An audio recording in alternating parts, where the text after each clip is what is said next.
I was 3 days from saying I do, when my fiancée started treating her phone like a loaded gun.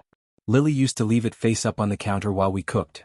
Now it lived face down, locked, on silent, and every time it buzzed she moved like a magician palming a coin. Vendors, she said, waving me off. Seating chart drama. Don't look unless you want to watch me cry. I laughed, I kissed her cheek, I went back to tying place cards with twine like a domesticated golden retriever, but something in my gut was barking. It started with a receipt. I was stuffing tux fittings into the glove box when a folded slip slid free. Riverside Women's Health, itemized charges I didn't recognize, and an appointment code that read OB new PT. When I asked, Lily didn't blink. Hormone panel, she said, eyes on the road. My skin's a mess. You want your bride glowing, don't you? I swallowed it. Then came the vitamins.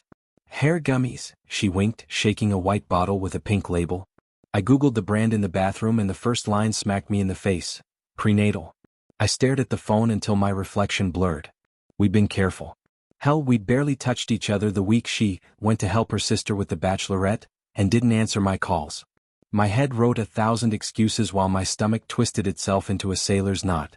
I told myself I was insane. People take prenatals for hair and nails. OB could be anything. I breathed. I proposed a toast to denial and went back to hot gluing fake eucalyptus to the welcome sign. The second crack came in an email I wasn't supposed to see.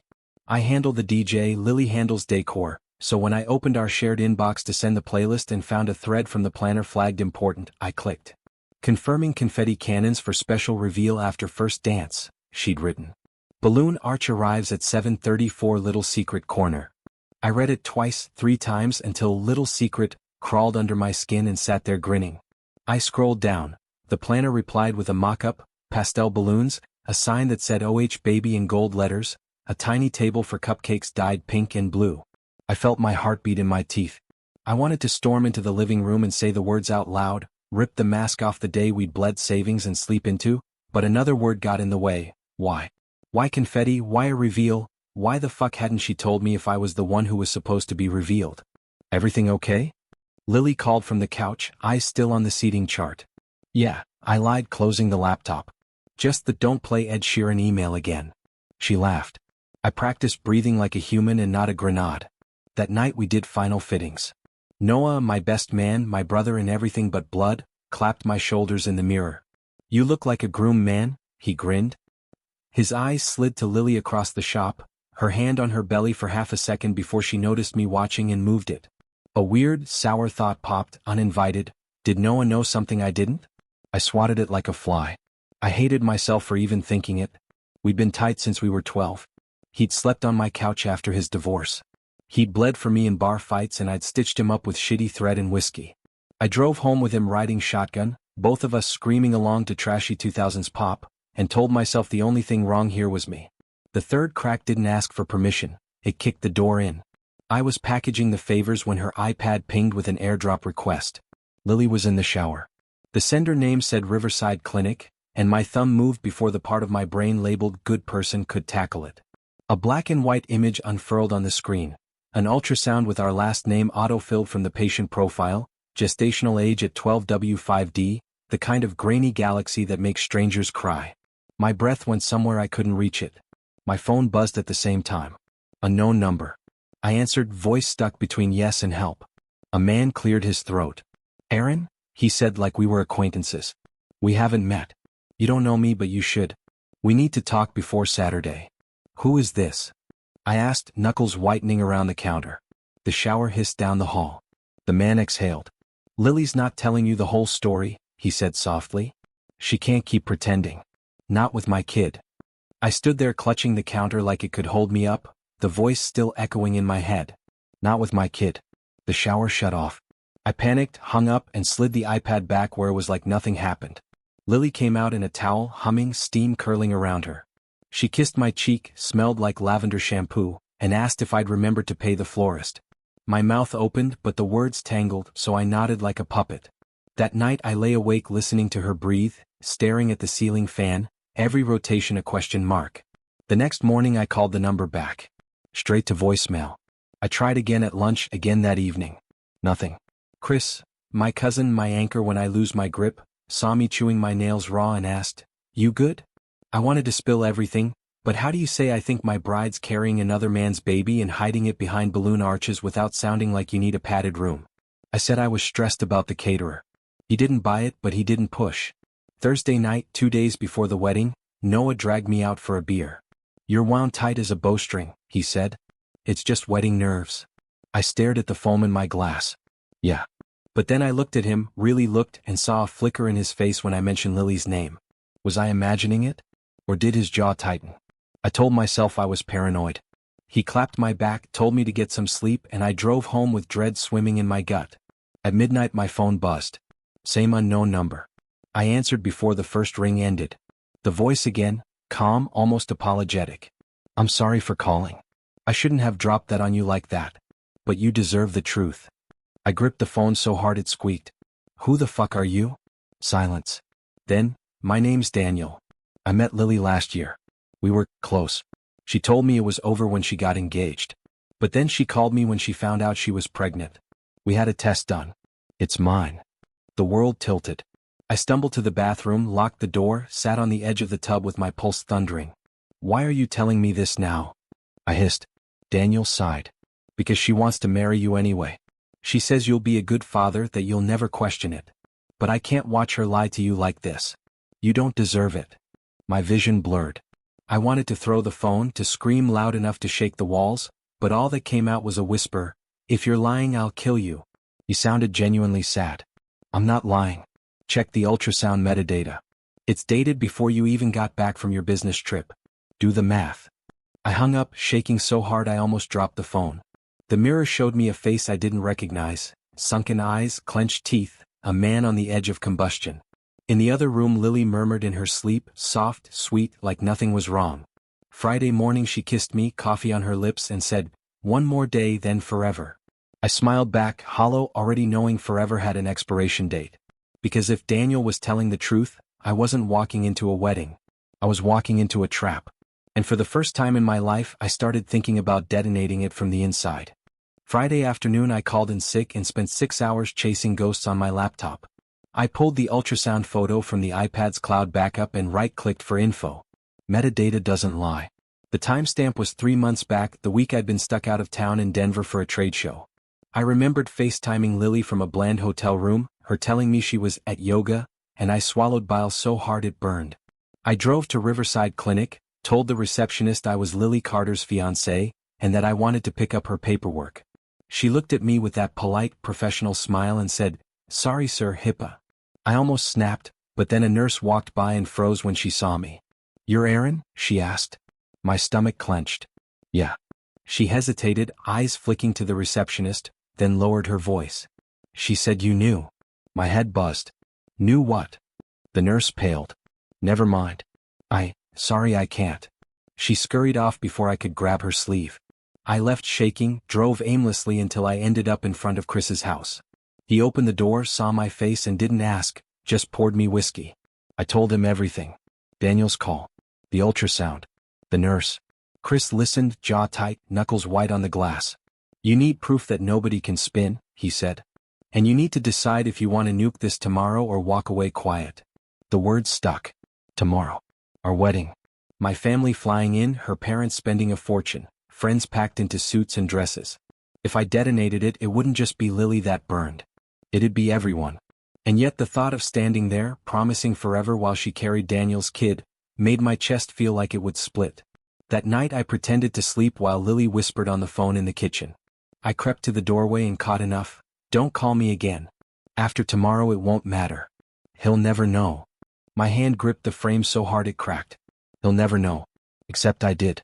I texted Chris, "I'm going through with it. But not the way she thinks." He shot back, "Then do it big. No half measures." Saturday morning, wedding day, I looked in the mirror at the tux, the boutonniere, the face of a man about to set his life on fire. Noah clapped my shoulder, grinning, but I caught it again. That flicker, the tension when he said Lily's name. Paranoia or truth? I shoved it down. There was no room for side plots. The main act was waiting at the altar. When the music started and Lily walked down the aisle glowing, hand brushing her stomach like a secret prayer, I smiled. Not because I was happy, but because I finally knew what I had to do. This wasn't going to be a wedding. It was going to be an execution. The chapel smelled like roses and candle wax, heavy enough to choke. I stood at the altar with my palms sweating inside polished cuffs, heart pounding like a war drum. Friends and family filled the pews, faces glowing, cameras flashing. Lily glided down the aisle in white satin, veil floating like smoke, her father at her side beaming like he'd just handed me the world. But all I could see was her hand, resting low, protective, brushing her stomach with the gentlest touch. She reached me, eyes shimmering, whispering, "Forever." I smiled like a groom, kissed her knuckles, played my part. The pastor spoke. Vows. Rings. Laughter in the crowd. She repeated every word with trembling devotion, her voice pure sugar. And the entire time I was counting seconds, imagining Daniel's voice in my ear, not with my kid. When it came to me, my turn, I took her hands, looked straight into her eyes and said the lines. Every syllable tasted like ash but came out smooth. Guests dabbed at tears. Cameras clicked. The pastor announced us husband and wife. I kissed her, soft, almost tender, and inside I was already sharpening the knife. The reception was a blur of speeches, clinking glasses, music too loud. Noah stood, toasted us, voice steady, smile wide, but I caught that flicker again. The jaw clench, the quick glance at Lily. I filed it away like ammo. Chris caught my eye across the room, his nod sharp, telling me it was time. Dinner ended, champagne poured, and the planner wheeled out the special reveal. A balloon arch in pastel pinks and blues, confetti cannons tucked behind it. The sign in gold script read "OH baby." Gasps rippled through the crowd. Her parents smiled, clueless, glowing. Mine looked confused. Lily squeezed my hand, voice shaking with rehearsed wonder. "Aaron, I have something to share with everyone." She walked to the arch, veil trailing, face radiant. She tapped the mic, beamed at the crowd. "Today isn't just the start of our marriage. It's the start of our family." Guests erupted in cheers. Her mother sobbed. She raised her glass, tears sparkling. "In a few months." I stood. Art. My chair scraped across the floor, silence cutting the room in half.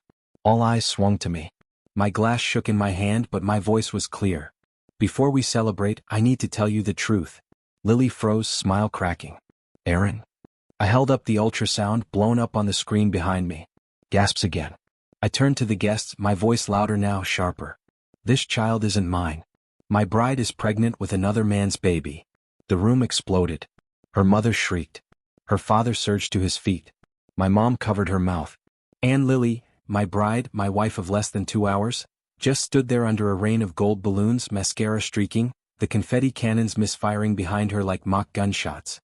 And in that frozen moment, I knew this wasn't just a wedding. This was the funeral of every lie she'd ever told. The air split into chaos. Glasses tipped, voices rose, people shouted over one another. Lily's mother rushed to her, grabbing her arm, whispering frantic nonsense, while her father barreled toward me red-faced. "How dare you humiliate her like this?" he roared. I turned the ultrasound toward him, my hand steady now. "Ask her who the father is." Lily shook her head violently, mascara streaks cutting black rivers down her cheeks. "Aaron, please stop. Don't do this here." Her voice cracked, but there was no remorse in her eyes, only fear of being cornered. Chris stepped forward, placing himself between me and her father. "Sit down, sir," he growled. "You've heard the man. Let her speak." The crowd quieted just enough. My mom's hand trembled over her chest, whispering prayers, while Noah stood rigid, jaw tight, eyes darting between us like he knew more than he should. "Tell them," I demanded, my voice cutting through the static. "Tell everyone whose baby you're carrying." Lily crumpled, clutching the mic stand like it could hold her upright. Her lips trembled, soundless, then finally, it's not his." Gasps burst from the guest. She glanced around, desperate, searching for sympathy, but every face stared back with disgust, shock, betrayal. Her father dropped his head into his hands. Her mother started sobbing. The planner tried to tug the balloon arch away like hiding the evidence would erase it. "Who?" I pressed, my rage cold now, surgical. "Say his name." Silence. Then from the corner, a voice broke it. "It's mine." Heads whipped.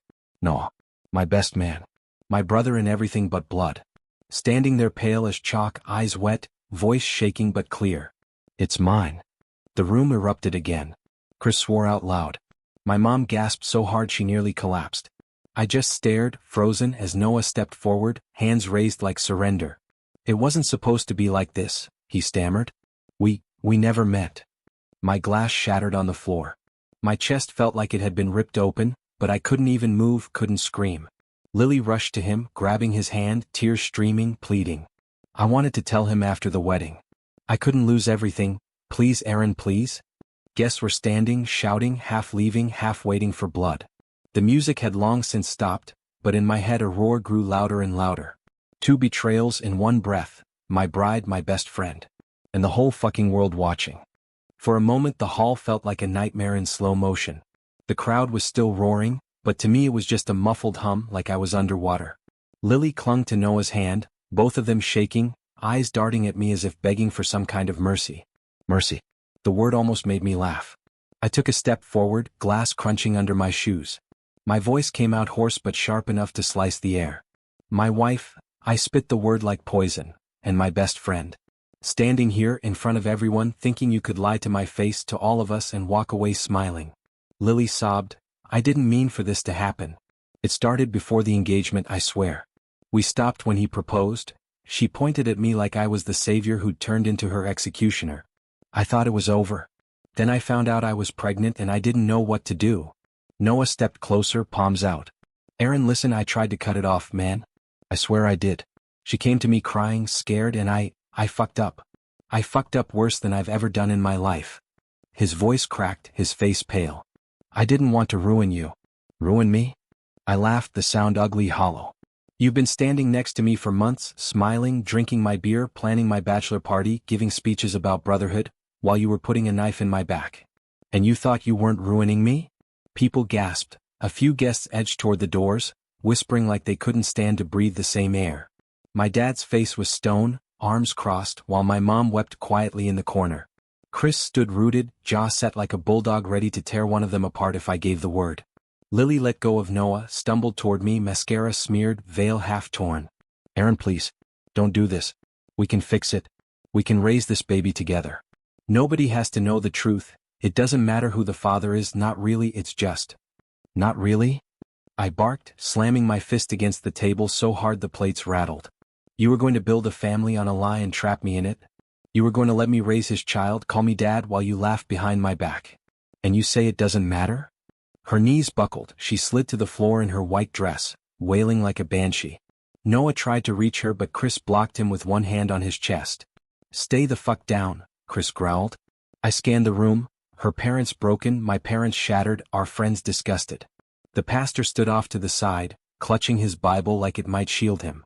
The cake leaned half collapsed in the corner from where someone had knocked the table in the chaos. And I realized this wasn't just my betrayal. They had humiliated everyone. I straightened my jacket, my voice ringing clear, steady, final. This marriage is over before it even began. And both of you? You're dead to me.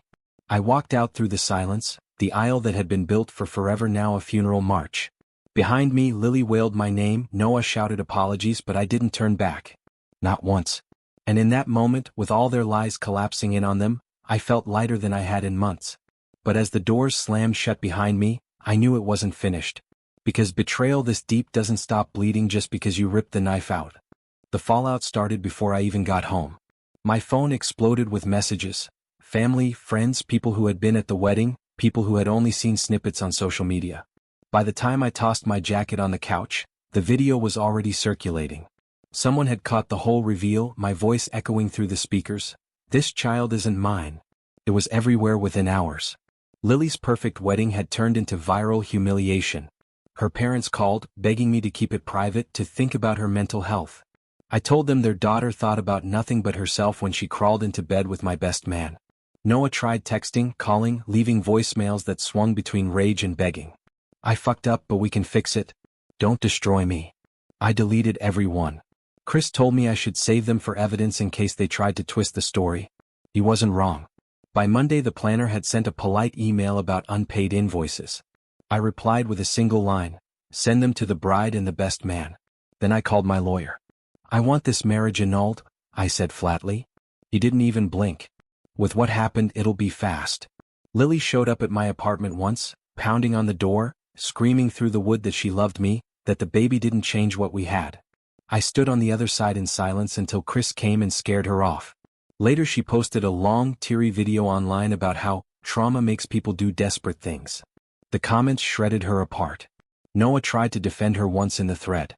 He was buried under the same avalanche of disgust. Work wasn't easy, co-workers stared, whispered, but no one dared say a word to my face. My boss gave me a week off. I used it to box up every photo, every scrap of her from the apartment, and dump them at her parents' doorstep. Her mother cried. Her father couldn't look me in the eye. But the strangest part was the silence afterward. For the first time in months, maybe years, there were no secrets buzzing around me, no whispers in the kitchen, no phone calls at midnight. Just quiet. Heavy but clean. Weeks turned into months and the noise slowly died down. The video faded from feeds, the gossip dulled. Lily gave birth quietly, no announcements, no confetti. From what I heard, Noah wasn't even in the picture anymore. Two liars choking on the mess they made together. Part of me wanted updates, but I forced myself to stop checking. They weren't my story anymore. The annulment went through faster than I expected. One signature and the marriage was erased like it had never happened. I walked out of the courthouse into crisp morning air and felt a weight fall off my chest. My mom hugged me, whispering, "Now you can breathe." For the first time in a long time, I did. I threw myself into work, into nights out with Chris, into anything that reminded me I was still alive. Slowly the paranoia lifted.